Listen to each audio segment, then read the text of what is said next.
Hi hello నమస్తే అండి. నేను మీ విష్ణు కిషోర్ ఆస్ట్రోన్యూమరాలజిస్ట్‌ని. వి అనే అక్షరంతో పేరు మొదలయ్యే వాళ్ళు విక్టరీ సృష్టిస్తారని చెప్పారు.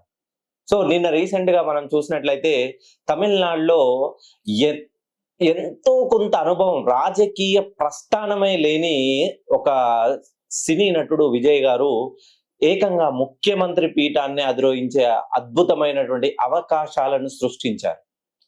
నా వీడియోలు మీరు కావాలంటే నేను చెప్పిన నా రీసెర్చ్ తర్వాత చెప్పినటువంటి మొట్టమొదటి అక్షరం వి అనే లెటర్. ఎవరి పేరైతే వి అనే అక్షరంతో మొదలవుతుందో వాళ్ళకి 2026 పరాభవనామ సంవత్సరంలో కష్టపడాలి. కష్టపడితేనే ఖచ్చితంగా విజయం మీ వరకు వస్తుంది. చాలా మంది అంటుంటారు మేము చాలా కష్టపడుతున్నాం. ఉద్యోగరీత్యా కష్టపడుతున్నాం, వ్యాపార రీత్యా కష్టపడుతున్నాం, ఫ్యామిలీ రీత్యా కష్టపడుతున్నాం. కానీ మా జీవితంలో విజయం అనేదే లేదు. ఎవరి పేరైతే వి అనే అక్షరంతో మొదలవుతుందో మీకు మళ్ళీ చెప్తున్నాను.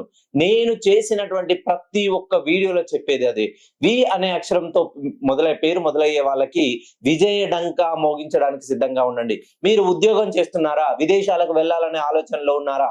వ్యాపార రంగంలో ఉన్నారా? వ్యాపారంలో మెయిన్ గా పెట్టుబడులకు సంబంధించినటువంటి రంగాల్లో ఉన్న వాళ్ళకి అద్భుతమైనటువంటి అద్భుతాలు సృష్టించే యోగం రాబోతుంది. మీ పేరు కనుక వి అనే అక్షరంతో మొదలవుతే ఒక్కసారి మీకు మీ పేరుకు తగ్గట్టుగా మంచి సంఖ్యాబలాన్ని సెట్ చేసుకోండి. ఒక్కసారి విజయ్ గారి డేట్ ఆఫ్ బర్త్ కనుక మనం చూసుకున్నట్టే 22/5/74 దీన్ని మొత్తాన్ని కొడితే 3వ నెంబర్ వస్తుంది. ఈ సంవత్సర పరాభవనామ సంవత్సరానికి రాజుగా వ్యవహరించేది గురుడు.